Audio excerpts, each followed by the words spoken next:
എല്ലാവർക്കും നമസ്കാരം. ഇന്ന് നമ്മൾ നോക്കാൻ പോകുന്നത് LCM ആൻഡ് HCFൻ്റെ രണ്ടാമത്തെ ക്ലാസ്സാണ്. ആദ്യത്തെ ക്ലാസ്സിൽ നമ്മൾ LCMനെ പറ്റിയിട്ട് പറഞ്ഞു. അപ്പോൾ ഇന്നത്തെ ക്ലാസ്സിൽ നമ്മൾ HCF അല്ലെങ്കിൽ ഉസാഗയെ പറ്റിയിട്ടാണ് പറയാൻ പോകുന്നത്. അതിന് മുന്നോടിയായിട്ടൊരു കാര്യം പറയാനുള്ളത് എന്താണെന്ന് വിചാരിച്ചാൽ, ഇപ്പോൾ നമ്മൾ കുറേ പരീക്ഷകൾ വരാൻ പോകുന്നുണ്ട്. അപ്പോൾ പരീക്ഷകൾക്ക് വേണ്ടിയിട്ട് എല്ലാവരും പ്രിപ്പയർ ചെയ്തുകൊണ്ടിരിക്കുകയായിരിക്കും. അല്ലെങ്കിൽ ചില ആളുകൾക്ക് പ്രിപ്പയർ ചെയ്യാതെ ഇനി എന്ത് ചെയ്യണം എന്നുള്ള ഒരു കൺഫ്യൂഷനിലിരിക്കുന്ന ആളുകളും ഉണ്ടായിരിക്കും. അപ്പോൾ അവരോട് എല്ലാവരോടുമായിട്ടാണ് പറയുന്നത്, നമ്മളെന്തായാലും അടുത്ത പരീക്ഷയ്ക്ക് വേണ്ടിയിട്ട് നമ്മൾ സ്റ്റാർട്ട് ചെയ്യുന്നുണ്ട്. നമ്മൾ മാത്സ്, ഇംഗ്ലീഷ്, മലയാളം ഈ 3 സബ്ജക്റ്റുകൾ ഡെയിലി പ്രോബ്ലംസ് തരാമെന്നാണ് വിചാരിക്കുന്നത്. അപ്പോൾ ഡെയിലി അങ്ങനെ കിട്ടുമ്പോൾ മടുപ്പുള്ള ആളുകളൊക്കെ കാണുകയാണെന്നുണ്ടെങ്കിൽ കുറച്ചുകൂടി ഇമ്പ്രൂവ് ആവും എന്നാണ് എനിക്ക് തോന്നുന്നത്. എന്തായാലും നമ്മൾ മാത്സും ഇംഗ്ലീഷും മലയാളവും പഠിക്കാതെ നമുക്കൊരു PSC പരീക്ഷയിൽ ജോലി മേടിക്കുക എന്നുള്ളത് കഷ്ടമുള്ള കാര്യമാണ്. ഭയങ്കര ബുദ്ധിമുട്ടാണത്. അപ്രാപ്യമായിട്ടുള്ള ഒരു കാര്യമാണെന്ന് തന്നെ പറയാം, അല്ലേ? അപ്പോൾ നിങ്ങൾ എന്ത് ചെയ്യുക, നമ്മളിനി മാത്സും ഇംഗ്ലീഷും മലയാളവും ക്ലാസ്സുകൾ ചെയ്യാമെന്ന് വിചാരിക്കുന്നുണ്ട്. അതായത് ഒരു പ്രിലിംസ് പരീക്ഷ എഴുതുകയാണെന്നുണ്ടെങ്കിൽ, ഈവൻ ഡിഗ്രി ലെവലാണെന്നുണ്ടെങ്കിലും 10th ലെവലാണെന്നുണ്ടെങ്കിലും 50 മാർക്കാണ് ഈ മാത്സും ഇംഗ്ലീഷും മലയാളവും പ്രിലിംസിന് തരുന്നത്. മെയിൻസിനാണെന്നുണ്ടെങ്കിൽ 30 മാർക്ക് തരുന്നുണ്ട്. അപ്പോൾ നമ്മൾ ഫസ്റ്റ് പ്രിലിംസ് പാസ്സാവണമെന്നുണ്ടെങ്കിൽ എന്ത് വേണം? ഈ മാത്സും ഇംഗ്ലീഷും മലയാളവും വേണം. അതുണ്ടെങ്കിലേ നമുക്ക് എന്ത് ചെയ്യാൻ പറ്റുള്ളൂ? സിമ്പിളായിട്ട് അത് അടിച്ചു പോരാൻ പറ്റുള്ളൂ പ്രിലിംസ്, അല്ലേ? അപ്പോൾ അതിന് ഭാഗമായിട്ട് നമ്മൾ ഡെയിലി ഒരു 2 മണിക്കൂറിൻ്റെ താഴെയുള്ള ക്ലാസ്സുകൾ, അതായത് മൊത്തത്തിൽ മാത്സും ഇംഗ്ലീഷും മലയാളം അടക്കം എല്ലാം പ്രീവിയസിലുള്ള ചോദ്യങ്ങൾ മാത്രം ഡിസ്കസ് ചെയ്യുന്ന പോലെ ചെയ്താലോ എന്ന് വിചാരിക്കുന്നുണ്ട്. അപ്പോൾ അത് അടുത്തുള്ള ദിവസങ്ങളിൽ സ്റ്റാർട്ട് ചെയ്യുന്നതായിരിക്കും. അങ്ങനെ തുടങ്ങുമ്പോൾ അതിൻ്റെ കൂട്ടത്തിലൊരു ടെലിഗ്രാം ഗ്രൂപ്പിൻ്റെ ലിങ്കും നിങ്ങൾക്ക് തരും. അതിൽ നമ്മൾ പ്രോബ്ലംസ് സോൾവ് ചെയ്യാനുള്ള കാര്യങ്ങൾ, അതുപോലെ എക്സാംസൊക്കെ അതിൽ പ്രൊവൈഡ് ചെയ്യാൻ വിചാരിക്കുന്നുണ്ട്. അപ്പോൾ ഇന്നത്തെ ക്ലാസ്സിൽ എന്തായാലും നമ്മൾ ഉസാഗ HCFനെ പറ്റിയിട്ടാണ് പറയുന്നത്. അപ്പോൾ അതിലെ ആദ്യത്തെ ചോദ്യം എന്താണെന്ന് നോക്കാം. അപ്പോൾ എന്താണ് HCF എന്ന് പറഞ്ഞു കഴിഞ്ഞാൽ നമുക്ക് കുറേ ആളുകൾക്ക് കൺഫ്യൂഷൻ ഉണ്ടാവും. നമ്മൾ അത് പഠിക്കേണ്ട ആവശ്യമൊന്നും എന്തിനില്ല. PSC പരീക്ഷയ്ക്ക് നമുക്ക് HCF എന്താണെന്ന് കാണാതെ പഠിക്കേണ്ട ആവശ്യം അങ്ങനത്തെ കാര്യങ്ങളൊന്നുമില്ല. പക്ഷെ മനസ്സിലാക്കി വെക്കാൻ വേണ്ടിയിട്ട് നമ്മളൊരു 2 അതിലധികമോ സംഖ്യകൾ തരും നമുക്ക് ചോദ്യത്തിൽ. എന്നിട്ട് അതിൽ കോമൺ ഫാക്ടർ, ഏറ്റവും ഹയസ്റ്റ് കോമൺ ഫാക്ടർ ഏതാണെന്ന്, പൊതുവായിട്ടുള്ള ഘടകത്തിൽ ഏറ്റവും വലുത് ഏതാണെന്നുള്ളത് കണ്ടുപിടിക്കുക. അതാണ് ഈ HCF അല്ലെങ്കിൽ ഉസാഗ എന്നുള്ളതുകൊണ്ട് ഉദ്ദേശിക്കുന്നത്. ആദ്യത്തെ ചോദ്യം വെച്ചിട്ട് നമുക്ക് പറയാം, 5, 10, 15 എന്നീ സംഖ്യകളുടെ ഉസാഗ എത്ര? നമുക്കറിയാം, ഘടകങ്ങളാക്കുക എന്ന് പറഞ്ഞാൽ അറിയാലോ. ഇപ്പോൾ ഒരു എക്സാമ്പിൾ പറയുകയാണെന്നുണ്ടെങ്കിൽ ഈ 5ൻ്റെ ഘടകങ്ങൾ ഏതൊക്കെയാണ്?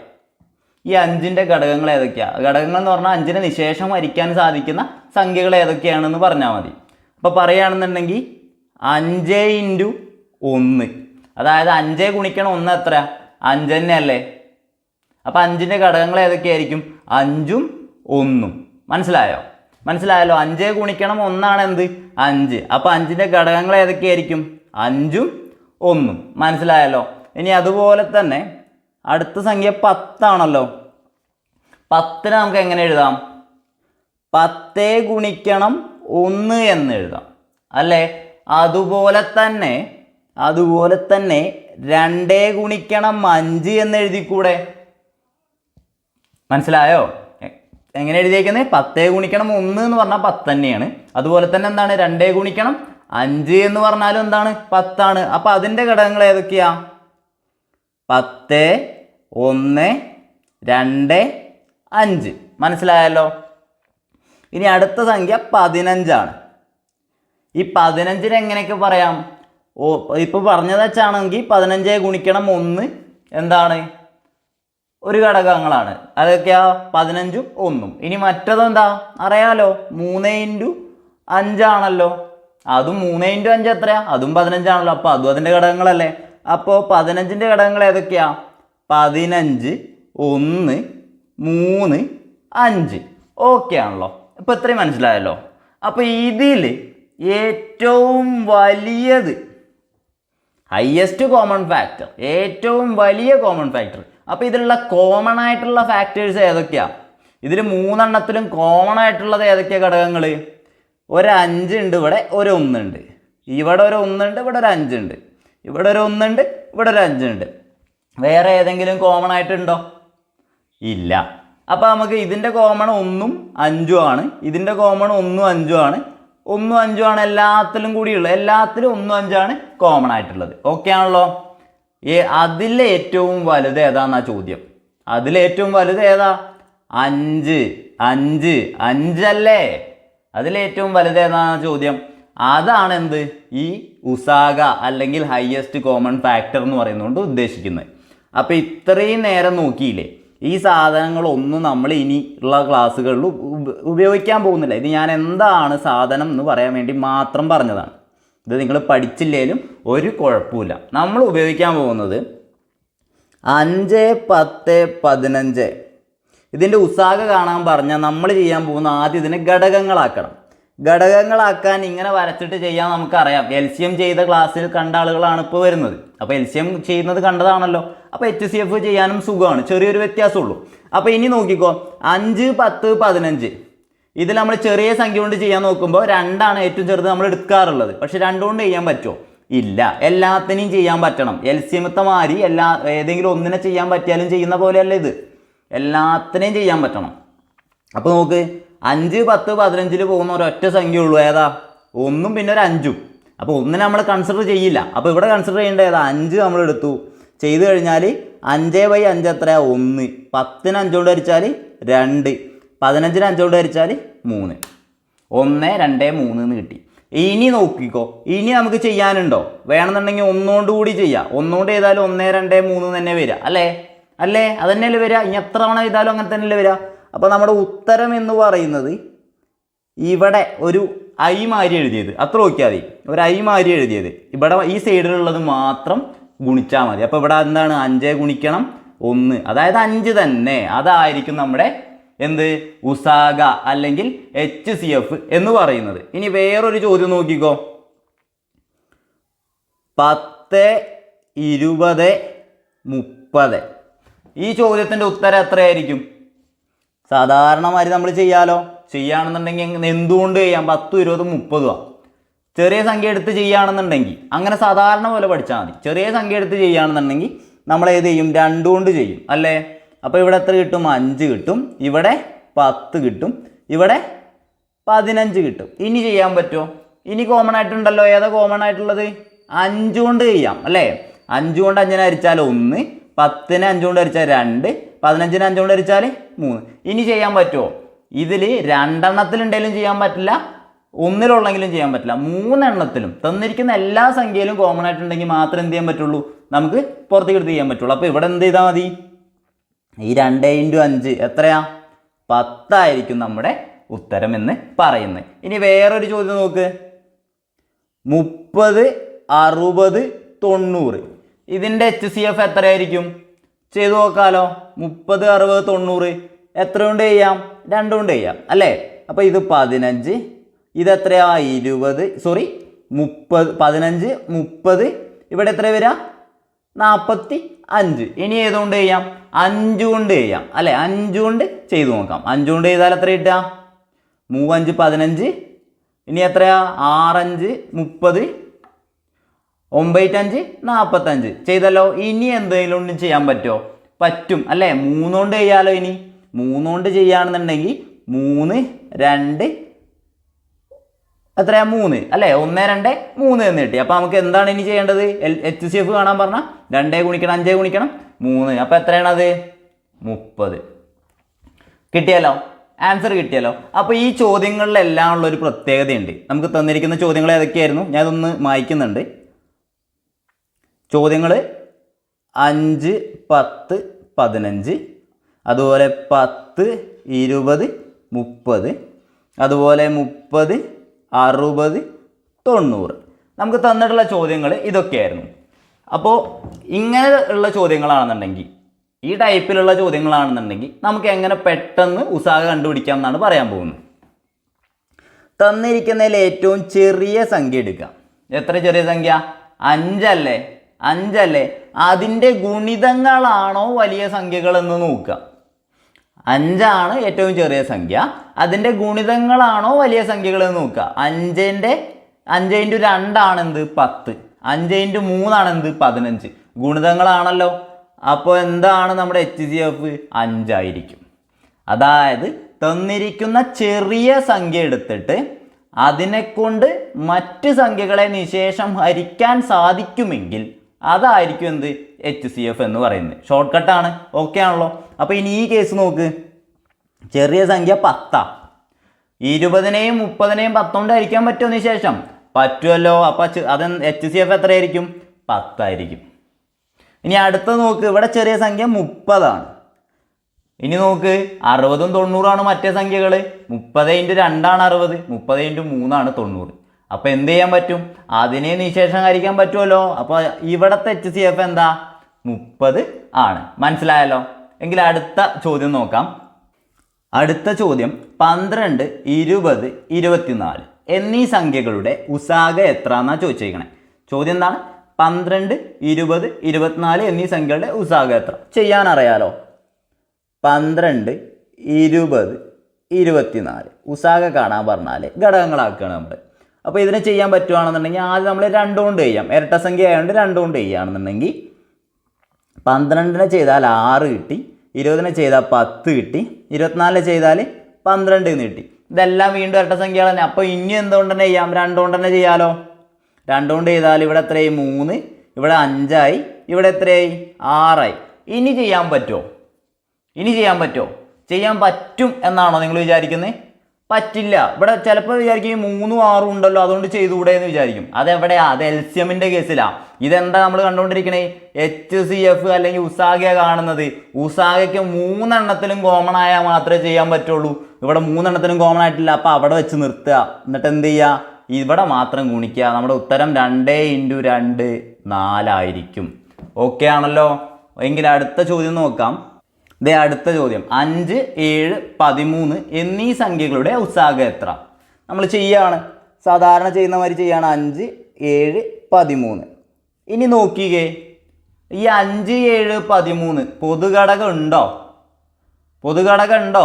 5നെ 7നെയും 13നെയും ഹരിക്കാൻ പറഞ്ഞ ഒറ്റ സംഖ്യ ഉള്ളൂ. ശേഷം ഹരിക്കാൻ പറഞ്ഞ 1 മാത്രമേ ഉള്ളൂ. വേറൊരു സംഖ്യ കൊണ്ട് ഇതിനെ ചെയ്യാൻ പറ്റില്ല. പറ്റുമോ? ചെയ്യാൻ പറ്റില്ല. അപ്പോൾ ഇതാണ് 5, 7, 13 തന്നെയാണ് അല്ലേ? ഒന്നുകൊണ്ട് മാത്രമേ ചെയ്യാൻ പറ്റുള്ളൂ ഈ 3 എണ്ണത്തിനും പൊതുവായിട്ട്. അപ്പോൾ ഇതിൻ്റെ പൊതുഘടകം ഏതാ? 1 നമ്മുടെ ഉസാഗ എന്ന് പറയുന്നത്. അപ്പോൾ എന്തായിരിക്കും? 1 തന്നെ ആയിരിക്കും. അപ്പോൾ ഈ സംഖ്യകളെ നോക്കിക്കഴിഞ്ഞപ്പോൾ 5, 7, 13 ആ സംഖ്യകൾക്കൊരു പ്രത്യേകതയുണ്ട്. എന്താണ് ആ സംഖ്യകളുടെ പ്രത്യേകത? അഭാജ്യ സംഖ്യകളാണവ.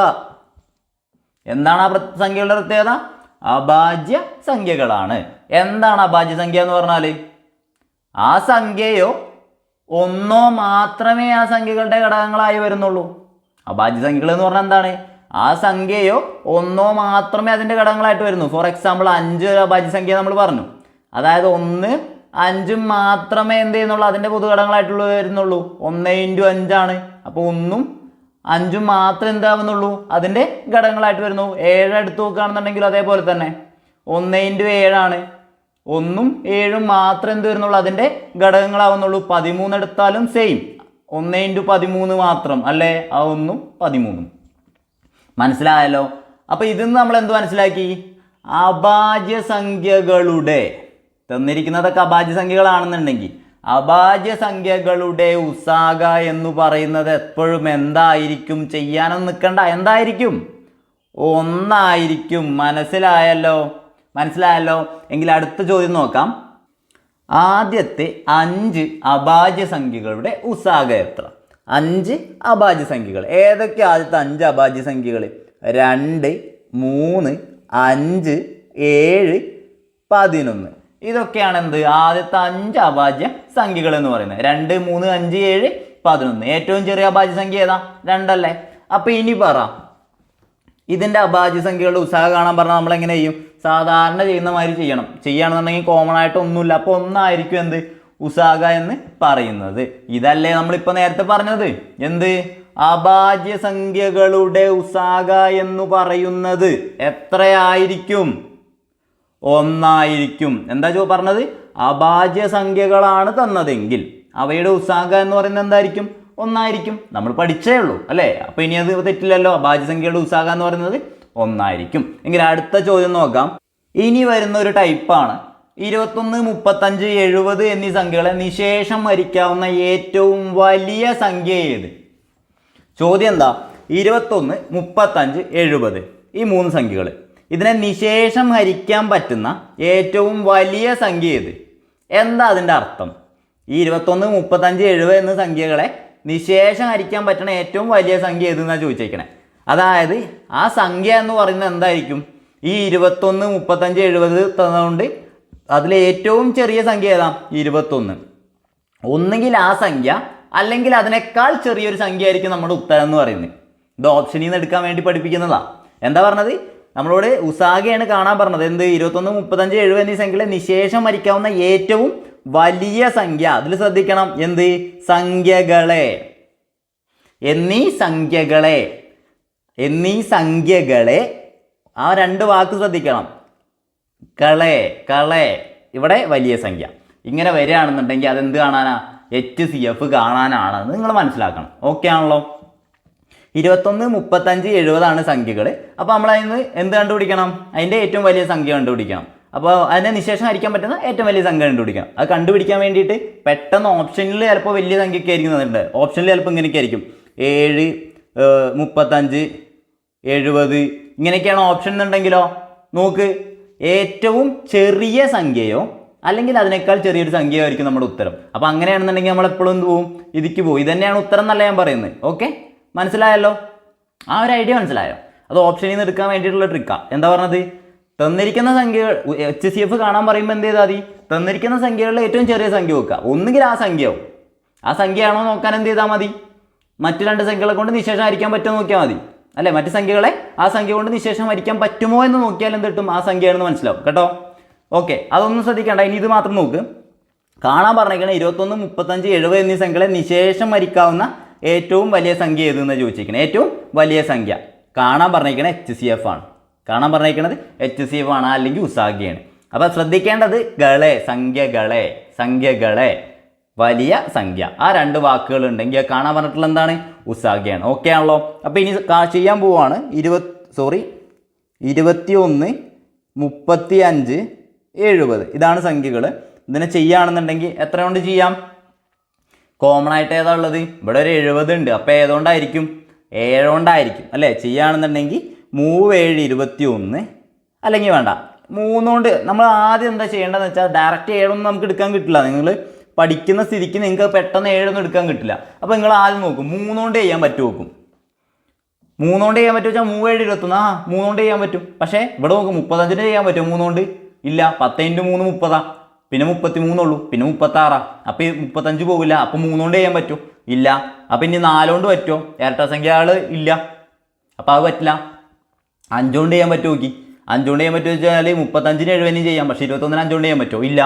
6 കൊണ്ട് ചെയ്യാൻ പറ്റുമോ? പറ്റില്ല. 7 കൊണ്ട് ചെയ്യാൻ പറ്റുമോ? 7 കൊണ്ട് ചെയ്യാൻ പറ്റുമോ? അപ്പോൾ നോക്ക് 3, 7, 21 അങ്ങനെയാണ് ഇത് എടുക്കണം കേട്ടോ. പെട്ടെന്ന് എടുക്കാം, പക്ഷേ അങ്ങനെയാണ് ഇത് എടുക്കേണ്ടത്. അപ്പോൾ 21, 3 കിട്ടി. 7, 5, 35 ആണ്. 10, 7 70. ഇനി ചെയ്യാൻ പറ്റുമോ? ഇനി പറ. LCM ആണെങ്കിൽ ചെയ്യാൻ പറ്റിയാനെ. പക്ഷേ HCFൽ ചെയ്യാൻ പറ്റുമോ? ഇല്ല. 3 എണ്ണത്തിലും കോമൺ ആയിട്ട് ആരെങ്കിലും ഉണ്ടോ? ഇല്ല. ആകെ ഉള്ളത് ആരാ? 1 അത് എഴുതേണ്ട ആവശ്യമുണ്ടോ? ഇല്ല. അപ്പോൾ നമ്മുടെ ഉത്തരം എന്ന് പറയുന്നത് എന്തായിരിക്കും? 7 × 1 അല്ലെങ്കിൽ 7 നമ്മുടെ ഉത്തരം എന്ന് പറയുന്നത്. HCF കണ്ടാൽ മതി. ചോദ്യത്തിലുള്ള വാക്കുകൾ എന്താണ്? സംഖ്യകളെ ഏറ്റവും വലിയ സംഖ്യ. ആ സാധനം പഠിക്കണം കേട്ടോ. സംഖ്യകളെ നിശേഷം ഹരിക്കാവുന്ന ഏറ്റവും വലിയ സംഖ്യ എന്ന് പറഞ്ഞാൽ ആ ഗളെ ഓർത്ത് വെച്ചോ. എങ്കിൽ അടുത്ത ചോദ്യം നോക്കാം. ഇത് വേറൊരു ടൈപ്പിൽ ചോദിച്ചിരിക്കുന്നു. 9, 12, 21 എന്നീ സംഖ്യകളുടെ പൊതുഘടകങ്ങളിൽ ഏറ്റവും വലുതേത്? എന്താ ചോദ്യം? എന്നീ സംഖ്യകളുടെ പൊതുഘടകങ്ങളിൽ ഏറ്റവും വലുത് വേറെ എന്തോ ആണ് വിചാരിക്കേണ്ട. എന്തുതന്നെയാണത്? HCF ആണ്. ഉസാഗ കാണാൻ തന്നെയാണ് ഇവിടെ പറഞ്ഞിട്ടുള്ളത്. മനസ്സിലായല്ലോ? നേരെ എഴുതിയാൽ മതി. 9, 12, 21 ഉസാഗ കാണാൻ നോക്കുക. ആദ്യം നമുക്ക് വേണമെങ്കിൽ ചെറിയ സംഖ്യേനെ കൊണ്ട് ഹരിക്കാൻ പറ്റുമോ നോക്കിയാൽ മതി. 9 ചെറിയ സംഖ്യ. 12 ഹരിക്കാൻ പറ്റുമോ? ഇല്ല. അപ്പോൾ അതല്ല എന്ന് മനസ്സിലായി. അപ്പോൾ ഇനി നോക്കുകയാണെന്നുണ്ടെങ്കിൽ 3 കോമൺ ആയിട്ടുള്ളത് ഏതാ? 3 ആണല്ലേ? 3 കൊണ്ട് ചെയ്താലും 3 കിട്ടി. ഇവിടെ 4 കിട്ടി. ഇവിടെ 3, 7, 21 കിട്ടി. ഇനി ചെയ്യാൻ പറ്റുമോ? ഇല്ല. അപ്പോൾ നമ്മുടെ HCF എന്തായിരിക്കും? 3 ആയിരിക്കും. നമ്മുടെ ഉത്തരം 3 ആയിരിക്കും. ഓക്കെ ആണല്ലോ? സിമ്പിൾ ചോദ്യമാണ് കേട്ടോ. എങ്കിൽ അടുത്ത ചോദ്യം നോക്കാം. അടുത്ത ചോദ്യം 11, 15, 19 എന്നീ സംഖ്യകളെ ഹരിക്കുമ്പോൾ ശിഷ്ടം 3 വരുന്ന ഏറ്റവും വലിയ സംഖ്യ ഏത്? 11, 15, 19 എന്നീ സംഖ്യകളെ ഹരിക്കുമ്പോൾ ശിഷ്ടം 3 വരുന്ന ഏറ്റവും വലിയ സംഖ്യ എന്താ ചെയ്യേണ്ടത്? തന്നേക്കുന്ന സംഖ്യകൾ 11, 15, 19 ശിഷ്ടം വരുന്നു. ഇവിടെ നോക്കി വാക്ക് കണ്ടോ, ഗളെ ആ സാധനം നോക്കിക്കോട്ടോ. സംഖ്യകളെ ഏറ്റവും വലിയ സംഖ്യ HCF കാണാനാണ് പറയുന്നത്, അവിടെ തന്നെ മനസ്സിലാക്കണം കേട്ടോ. അപ്പം ഇനി തന്നേക്കുന്ന സംഖ്യകൾ 11, 15, 19. ശിഷ്ടം എത്രയാ? ഹരിക്കുമ്പോൾ ശിഷ്ടം 3 എല്ലായിടത്തും വരുന്നത് അല്ലേ? ശിഷ്ടം 3 എല്ലാ സ്ഥലത്തും വരുന്നത്. എന്താണ് ഏറ്റവും വലിയ സംഖ്യ ഏതാണെന്നാണ് ചോദിച്ചേക്കുന്നത്. അപ്പം എന്ത് ചെയ്യാന്നറിയോ? ആദ്യം ഈ 3 സംഖ്യകളിൽ നിന്ന് ആ 3 അങ്ങ് കുറയ്ക്കാം. 11 3 പോയാൽ 8, 15 3 പോയാൽ 12, 19 3 പോയാൽ 16. അപ്പോൾ കിട്ടുന്ന സംഖ്യകളുടെ HCF എടുത്താൽ മതി. ഇപ്പോൾ കിട്ടിയേക്കുന്നത് ഏതാ? 8, 12, 16 അല്ലേ? ഇതിൻ്റെ HCF കാണാം. എത്രയാണ് കാണുക? 2 കൊണ്ട് ചെയ്യാം അല്ലേ? 2 കൊണ്ട് ചെയ്യുകയാണെന്നുണ്ടെങ്കിൽ 4, 6, 8. ഇനി എന്തുകൊണ്ട് ചെയ്യാം? ഇനി വേണമെന്നുണ്ടെങ്കിൽ 2 കൊണ്ട് ചെയ്യാമല്ലോ. 2 കൊണ്ട് ചെയ്താൽ 2, 3, 4. ഇനി ചെയ്യാൻ പറ്റുമോ? 2ഉം 4ഉം ഉണ്ട്, ചെയ്യാൻ പറ്റുമോ? ഇല്ല. ഈ 3ലും പോകണം, എന്നാലേ ചെയ്യാൻ പറ്റുള്ളൂ കേട്ടോ. അപ്പം നമ്മുടെ ഉത്തരം HCF എത്രയാണ്? 2 × 2 4 നമ്മുടെ HCF. അപ്പോൾ നമ്മുടെ ഉത്തരം എത്രയായിരിക്കും? ആ 4 തന്നെ ആയിരിക്കും. ഓക്കെ ആണല്ലോ. ഒരു എക്സാമ്പിൾ എടുത്ത് നോക്കാം. ഇതാക്കുന്നത് 11നെ 4 കൊണ്ട് ഹരിച്ചു നോക്ക്. എത്ര കിട്ടുക? 2, 4, 8. ശിഷ്ടം എത്രയാ? 3. കറക്റ്റ് അല്ലേ? ഇനി ഇതാ 15നെ 15 അല്ല 15 അല്ലേ? 15നെ 4 കൊണ്ട് ഹരിച്ചു നോക്ക്. 3, 4, 12 അല്ലേ? ശിഷ്ടം എത്രയാ? 3 അല്ലേ? കറക്റ്റ് ആണല്ലോ. അപ്പം ഇനി അടുത്ത് നോക്ക് 19. 19നെ 4 കൊണ്ട് ഹരിച്ചു നോക്ക്. 4, 4, 16 അല്ലേ? ശിഷ്ടം എത്രയാ? 3. അപ്പോൾ ആ 3 സംഖ്യകളെയും ഹരിച്ചു കഴിഞ്ഞാലും ശിഷ്ടം എത്ര വരുന്നുണ്ട്? 3 വരുന്നുണ്ട്. അപ്പോൾ നമ്മുടെ ഉത്തരം കറക്റ്റാണ് അല്ലേ? അപ്പോൾ അത് ചെയ്യേണ്ട ആവശ്യമൊന്നുമില്ല. ഇങ്ങനെ ചെയ്താൽ എന്തായിരിക്കും HCF? അതായത് ആ സംഖ്യകൾ എഴുതുക, അതിൽ നിന്ന് അതിൻ്റെ ശിഷ്ടം കുറച്ച് കഴിഞ്ഞിട്ട് ആ കിട്ടുന്ന സംഖ്യേൻ്റെ HCF എടുക്കുക. അതായിരിക്കും നമ്മുടെ ഉത്തരം. ഓക്കെ ആണല്ലോ. എങ്കിൽ അടുത്ത ചോദ്യം നോക്കാം. അടുത്ത ചോദ്യം 33, 75, 61 എന്നീ സംഖ്യകളെ ഹരിക്കുമ്പോൾ ശിഷ്ടം 5 വരുന്ന ഏറ്റവും വലിയ സംഖ്യ ഏത്? നോക്കുകയാണെന്നുണ്ടെങ്കിൽ 33, 75, 61 ഹരിക്കുമ്പോൾ എന്താ വരേണ്ടത്? ശിഷ്ടം 5 വരേണ്ടത്. അപ്പോൾ നമ്മൾ എന്ത് എഴുതും? ആ ശിഷ്ടത്തെ നേരെ താഴെ എഴുതി വെക്കും അല്ലേ? എന്നിട്ട് എന്ത് ചെയ്യും? സംഖ്യകളെ ഹരിക്കുമ്പോൾ ശിഷ്ടം 5 വരുന്ന ഏറ്റവും വലിയ സംഖ്യ കാണാൻ എന്താ പറഞ്ഞത്? HCF ആണ്. അപ്പോൾ പറ, 33ൽ നിന്ന് 5 പോയാൽ എത്രയാ? 28. 75 5 പോയാൽ എത്രയാ? 70. 61 5 പോയാൽ എത്രയാ? 61 5 പോയാൽ 56. കറക്റ്റ് ആണല്ലോ. എഴുതിയിരിക്കുന്നത് കറക്റ്റ് ആണല്ലോ. സംഖ്യകൾ ഏതൊക്കെയാ? 28, 70, 56. ഇനി എന്ത് ചെയ്താൽ മതി? ആ ശിഷ്ടം കുറച്ചിട്ട് നേരെ അതിൻ്റെ HCF കണ്ടാൽ മതി. 28, 70, 56 ചെയ്യാലോ. എത്ര കൊണ്ട് ചെയ്യാം? 2 കൊണ്ട് ചെയ്യാം അല്ലേ? 2 കൊണ്ട് ചെയ്യുകയാണെന്നുണ്ടെങ്കിൽ 28ൻ്റെ പകുതി എത്രയാ? 14. 70ൻ്റെ പകുതി എത്രയാ? 35. 56ൻ്റെ പകുതി എത്രയാ? 28. ഇനി ഏതുകൊണ്ട് ചെയ്യും? 7 കൊണ്ട് ചെയ്യാം. 7 കൊണ്ട് ചെയ്യാലോ. 7 14, 7 5 35, 7 4 28. ഇനി ചെയ്യാൻ പറ്റുമോ? ഇല്ല, ഇനി ചെയ്യാൻ പറ്റില്ല. നമ്മുടെ ഉത്തരം എന്താണ്? 2 × 7. എത്ര ഉത്തരം? 14. നമ്മുടെ ഉത്തരം 14 അല്ലേ? ചെയ്തു നോക്കണോ? 33നെ 14 കൊണ്ട് ഹരിച്ചു നോക്ക്. എത്ര കിട്ടുക? 33നെ 14 കൊണ്ട് ഹരിച്ചാൽ 2, 14, 28. ശിഷ്ടം എത്രയാ? 5 അല്ലേ? കറക്റ്റ് അല്ലേ? ഇനി 75നെ ചെയ്ത് നോക്കണം. 75നെ 14 കൊണ്ട് ഹരിച്ചാൽ 14 × 5 70 അല്ലേ? ശിഷ്ടം എത്രയാ? 5. ഓക്കെ ആണല്ലോ, കിട്ടുന്നുണ്ടല്ലോ. അപ്പോൾ ഇനി അടുത്ത് നോക്കാമല്ലോ. അടുത്ത ചോദ്യം നോക്കാം. അടുത്ത ചോദ്യം 11, 17, 23 ഇവയെ ഹരിക്കുമ്പോൾ 1, 2, 3 ശിഷ്ടം വരുന്ന വലിയ സംഖ്യ. ഞാൻ പറഞ്ഞു ശിഷ്ടം എന്ന ഒരു പ്രശ്നവുമില്ല. എന്തെഴുതുക? ആദ്യം ആ സംഖ്യകളെ അതുപോലെ എഴുതുക. 11, 17, 23. ഇനി എന്ത് ചെയ്യാം? ശിഷ്ടം 1, 2, 3 വരുന്നത് അല്ലേ? 1, 2, 3 അതേപോലെ എഴുതുക. എന്താ നമ്മൾ ചെയ്തത്? ആദ്യം എന്ത് ചെയ്തു? 11, 17, 23 സംഖ്യകൾ എടുത്തെഴുതി. ശിഷ്ടം പറയണത് 1 2 3 എന്നാ. 1 2 3 നമ്മളോട് പറഞ്ഞേക്കുന്നത് എന്താണ്? ഇവയെ കണ്ടോ, കളെ അല്ലെങ്കിൽ ഇവയെ, ആ രണ്ട് വാക്കൊന്ന് നോക്കണേ. സംഖ്യകളെ അല്ലെങ്കിൽ ഇവയെ കേട്ടോ. ആ എ എന്ന് പറഞ്ഞിട്ടുള്ള സൗണ്ട്, ആ സൗണ്ടിനാണ് ഇമ്പോർട്ടൻസ് കേട്ടോ. അത് വരുന്നുണ്ടെങ്കിൽ HCF ആയിരിക്കും കൂടുതൽ ഓർക്കുക. അപ്പോൾ ഏറ്റവും വലിയ സംഖ്യ ഏതെന്നാണ് ചോദിച്ചേക്കണേ. അപ്പോൾ നമ്മൾ എന്ത് ചെയ്യുന്നു? ആദ്യം സംഖ്യകൾ എഴുതി, എന്നിട്ട് എന്ത് ചെയ്യുന്നു? അതേമാതിരി ശിഷ്ടം അതേ ഓർഡറിൽ എഴുതി, എന്നിട്ട് എന്ത് ചെയ്യുന്നു? നേരെ സാധാരണ ചെയ്ത മാതിരി കുറയ്ക്കുക. 11 1 പോലെ എത്രയാ? 10. 17 2 പോലെ എത്രയാ? 15 അല്ലേ? 23 3 പോലെ എത്രയാ? 20. ഇതിൻ്റെ HCF കണ്ടാൽ മതിയാകും. പറ. 10 15 20. HCF എത്രയാ? 2 കൊണ്ട് ചെയ്യാം. 5 കൊണ്ട് 2 കൊണ്ട് ചെയ്യാൻ പറ്റുമോ? 2 കൊണ്ട് ചെയ്യാൻ പറ്റുമോ? ഇല്ല, 5 കൊണ്ട് ചെയ്യാൻ പറ്റുള്ളൂ അല്ലേ? 5 കൊണ്ട് ചെയ്താൽ 2 3 4. ഇനി ചെയ്യാൻ പറ്റുമോ? 2 3 4. 2 4 വേണേൽ ചെയ്യുന്നു. പക്ഷെ ഇവിടെ ഒരു 3 ഉണ്ട്. 3 എന്നിലും പോകുന്ന ഒരു സംഖ്യ ഇല്ല. അപ്പോൾ വേണമെന്നുണ്ടെങ്കിൽ 1 കൊണ്ട് എഴുതി നോക്കാം. അപ്പോഴും 2 3 4 തന്നെ ഉള്ളൂ. അപ്പോൾ നമ്മുടെ ഉത്തരം എത്രയാ? 5 × 1 എത്രയാണ്? 5 ആണ് നമ്മുടെ ഉത്തരം എന്ന് പറയുന്നത്. ചെയ്തു നോക്കാം.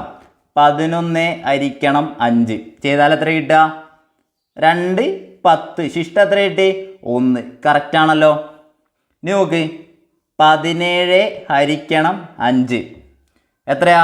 3 5 15 അല്ലേ? ചെയ്താൽ എത്രയാ? 2 ശിഷ്ടം കിട്ടി. 2 ആണല്ലോ. ഇനി അടുത്തത് ഏതാ? 23 ഹരിക്കണം 5 എത്ര? 4 20 അല്ലേ? ശിഷ്ടം എത്രയാണ്? 3 ആണ്. കറക്റ്റ് ആണല്ലോ. മനസ്സിലായില്ലേ? സിമ്പിളാണ് അല്ലേ? അപ്പം എന്താ ചെയ്തത്? സംഖ്യകൾ എഴുതി, ശിഷ്ടം താഴെ എഴുതി, എന്നിട്ട് ആ സംഖ്യകളിൽ നിന്ന് ശിഷ്ടം കുറച്ചു, എന്നിട്ട് അതിൻ്റെ HCF കണ്ടു. വെരി മച്ച് സിമ്പിൾ അല്ലേ? അങ്ങനെ അടുത്ത ചോദ്യം നോക്കാം. 3 പാത്രങ്ങളിൽ 12 ലിറ്റർ 16 ലിറ്റർ 20 ലിറ്റർ എന്നിങ്ങനെ പാലുണ്ട്. 3 പാത്രങ്ങളുണ്ട്. അതിലെത്രയാ? 12 16 20 അങ്ങനെ എന്തുണ്ട്? പാലുണ്ട്. ഇത് പൂർണ്ണമായും അളന്നെടുക്കാൻ കഴിയുന്ന ഏറ്റവും വലിയ പാത്രത്തിൻ്റെ അളവ്. എന്താ അപ്പം അതിൻ്റെ അർത്ഥം? കാണാൻ എന്താ പറഞ്ഞത്? ഇത് 3 കൂടി അളന്നെടുക്കുകയാണെന്നുണ്ടെങ്കിൽ, ഏറ്റവും വലിയൊരു പാത്രത്തിൽ അളക്കുകയാണെന്നുണ്ടെങ്കിൽ അതിൻ്റെ ഏറ്റവും വലിയ പാത്രത്തിൻ്റെ അളവ് എന്താ കാണാൻ പറഞ്ഞത്? ഒന്നും പേടിക്കേണ്ട, HCF കണ്ടാൽ മതിയാകും. എന്ത് കണ്ടാൽ മതി? HCF കണ്ടാൽ മതി. ഏതൊക്കെയാ? 12 ലിറ്റർ 16 ലിറ്റർ 20 ലിറ്റർ. അതിൻ്റെ എന്ത് കണ്ടാൽ മതി? HCF കണ്ടാൽ മതി. കാണാൻ അറിയാം നമുക്ക്. എന്തുകൊണ്ട് ചെയ്യാം? 2 കൊണ്ട് ചെയ്യുകയാണെന്നുണ്ടെങ്കിൽ 6. ഇവിടെ എത്ര വരിക? 8. ഇവിടെ എത്ര വരിക? 10. ഇനി എന്തുകൊണ്ട് ചെയ്യാം? 2 കൊണ്ട് ചെയ്യാലോ. 2 കൊണ്ട് ചെയ്താൽ 3 4 5. ഇനി ചെയ്യാൻ പറ്റുമോ? ഇനി ചെയ്യാൻ പറ്റുക. അപ്പോൾ നമ്മുടെ ഉത്തരം എന്താണ്? 2 × 2 4 ലിറ്റർ ആയിരിക്കും ഏറ്റവും വലിയ പാത്രത്തിൻ്റെ അളവ്. ഓക്കെ ആണല്ലോ? അത്രേ ഉള്ളൂ കേട്ടോ. അടുത്ത ചോദ്യം നോക്കാം. അടുത്ത ചോദ്യം നോക്ക്. ഒരു കൂടയിൽ 32 ആപ്പിളും 48 ഓറഞ്ചുകളും ഉണ്ട്. ഇത് പരമാവധി എത്ര കുട്ടികൾക്ക് തുല്യമായി വീതിക്കാം? ചോദ്യം എന്താ പറഞ്ഞത്? ഒരു കൂടയിൽ 32 ആപ്പിളും 48 ഓറഞ്ചുകളും ഉണ്ട്. ഇത് പരമാവധി എത്ര കുട്ടികൾക്ക് തുല്യമായി വീതിക്കാമെന്നാണ് ചോദിച്ചേക്കണേ. അപ്പോഴും കാണാൻ പറഞ്ഞിട്ടുള്ളത് എന്താ? HCF അല്ലെങ്കിൽ ഉസാഗയാണ്. ഓക്കെ ആണല്ലോ? എങ്കിൽ പറ, എന്ത് കണ്ടാൽ മതി? 32 48 കൊടുക്കുക. അതിൻ്റെ ഉസാഗ കണ്ടാൽ മതിയെന്നേ. എങ്ങനെയാ കാണുക? 2 കൊണ്ട് ചെയ്യാലോ. ഇരട്ട സംഖ്യ ആയതുകൊണ്ട് 16 24. ഇനിയും ചെയ്യാം അല്ലേ?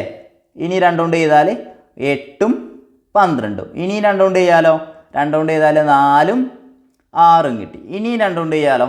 2 3 കിട്ടി. ഇനി ചെയ്യാൻ പറ്റില്ല അല്ലേ? ഇനി ചെയ്യാൻ പറ്റില്ല. അപ്പോൾ നമ്മുടെ ഉത്തരം എന്താണ്? 2 × 2 × 2 × 2. ഈ ഭാഗത്തിലുള്ള ഐ മാരിയുള്ളത് മാത്രം എടുത്താൽ മതി അല്ലേ? 2 × 2 4. 4 × 2 8. 8 × 2 16. നമ്മുടെ ഉത്തരം 16 കുട്ടികൾക്ക് തുല്യമായിട്ട് വീതിക്കാൻ പറ്റും. ഓക്കെ ആണല്ലോ? എങ്കിൽ അടുത്ത ചോദ്യം നോക്കാം. ചോദ്യം നോക്കുകയാണെന്നുണ്ടെങ്കിൽ, ദീർഘചതുരാകൃതിയിലുള്ള ഒരു മുറിയുടെ നീളം വീതി ഇവ യഥാക്രമം 180 സെൻറ്റിമീറ്റർ 160 സെൻറ്റിമീറ്റർ ആണ്. ഇതിൽ തുല്യ അളവുള്ള സമചതുരാകൃതിയിലുള്ള ടൈൽസ് പാകിയാൽ ഒരു ടൈൽസിൻ്റെ നീളം എത്ര എന്നാണ് ചോദിച്ചേക്കണേ. സെൻറ്റിമീറ്റർ അല്ലെങ്കിൽ മീറ്റർ ആയാലും കുഴപ്പമൊന്നുമില്ല കേട്ടോ. ഇത് ചോദ്യം പഠിക്കാൻ വേണ്ടിയിട്ടുള്ളതാണ്. അപ്പോൾ എന്താ ചോദ്യം? ദീർഘചതുരാകൃതിയിലാണ് ആ മുറിയുടെ നീളം എന്ന് പറയുന്നത് നീളം വീതി. അപ്പോൾ ഇങ്ങനെയാണെന്നുണ്ടെങ്കിൽ ഇത് നീളം 180 വീതി 160 ആണെന്നാണ് പറഞ്ഞിട്ടുള്ളത്. ഇനി എന്താ, ഇതിൽ തുല്യ അളവുള്ള സമചതുരാകൃതിയിലുള്ള ടൈലാണ്. ഇത് സമചതുരത്തിലുള്ള ടൈലുകളാണ് ഇതിൻ്റെ ഉള്ളിൽ വെക്കാൻ പോണത്. സമചതുരത്തിലുള്ള ടൈലുകളാണ്. സമചതുരം എന്ന് പറഞ്ഞാൽ അതിൻ്റെ അർത്ഥം രണ്ട് വശവും തുല്യമായിരിക്കും, അതായത് നീളവും വീതിയും തുല്യമായിരിക്കും. അല്ലേ സമചതുരം എന്ന് പറഞ്ഞാൽ എന്താ, നീളവും വീതിയും തുല്യമാണെങ്കിൽ എന്താണ് അതിന് പറയാം, സമചതുരം എന്നാ പറയുന്നത്. അപ്പം നമ്മളോട് ചോദിച്ചേക്കണം എന്താ, ഇതിൽ തുല്യ അളവുള്ള സമചതുരാകൃതിയിലുള്ള ടൈൽസ് പാകിയാൽ ഒരു ടൈൽസിൻ്റെ നീളം എത്രയാണെന്നാണ്. അതായത് സമചതുരാകൃതിയിലുള്ള ടൈലാണ് പാകുന്നുണ്ടെങ്കിൽ ആ ടൈലിൻ്റെ നീളം എത്രയാണെന്നാണ് ചോദിച്ചേക്കണേ. അങ്ങനെയാണെന്നുണ്ടെങ്കിൽ അവിടെ നമ്മൾ എന്ത് കണ്ടാൽ മതി, HCF കണ്ടാൽ മതി. 180 160 ഉള്ള അതിൻ്റെ HCF കണ്ടാൽ മതി. കാണുകയാണെന്നുണ്ടെങ്കിൽ എങ്ങനെ ചെയ്യാം, പറ എങ്ങനെ ചെയ്യാം? 180 160. അപ്പോൾ നമുക്ക് എന്ത് ചെയ്യാമെന്നുണ്ടെങ്കിൽ ഫസ്റ്റ് തന്നെ 10 കൊണ്ട് ചെയ്തൂടെ, അല്ലാതെ 2 കൊണ്ടൊക്കെ ചെയ്ത് പോകണമെങ്കിൽ നല്ല ആദ്യം തന്നെ 10 കൊണ്ട് ചെയ്യാം അല്ലേ. 10 കൊണ്ട് ചെയ്താൽ 18 16 ഇനി എന്തുകൊണ്ട് ചെയ്യാം, 2 കൊണ്ട് ചെയ്യാം. 2 കൊണ്ട് ചെയ്താൽ എത്ര കിട്ടുക, 9 8 ഇനി ചെയ്യാൻ പറ്റുമോ? ഇനി ചെയ്യാൻ പറ്റില്ല. ഇനി അപ്പം എന്ത് ചെയ്താൽ മതി, 10 ഗുണിക്കണം 2 20 നമ്മുടെ ഉത്തരം എന്ന് പറയുന്നത്. ഓക്കെ ആണല്ലോ, മനസ്സിലായല്ലോ. നമ്മുടെ ഉത്തരം എത്രയായിരിക്കും, 20. ഒരു ടൈൽസിൻ്റെ നീളം എന്ന് പറയുന്നത് 20, വീതി 20 തന്നെ ആയിരിക്കും. ഓക്കെ ആണല്ലോ. അപ്പോൾ ഇത്രയും ചോദ്യങ്ങളാണ് ഇന്നത്തെ ക്ലാസ്സിൽ നമ്മൾ പറയാൻ വേണ്ടി വിചാരിച്ചിട്ടുള്ളത്. അപ്പോൾ ഇനി മറ്റൊരു ക്ലാസ്സിൽ കാണാം. അപ്പോൾ ഇതിൻ്റെ അടുത്ത പാർട്ടിൽ LCM HCF കൂടി ഒരുമിച്ചുള്ള ചോദ്യങ്ങളുമായിരിക്കും തരാൻ പോകുന്നത് കേട്ടോ. അപ്പോൾ ഇത്രയാണ് ഇന്നത്തെ ക്ലാസ്സിൽ പറയാനുള്ളത്. എല്ലാവർക്കും നന്ദി. താങ്ക്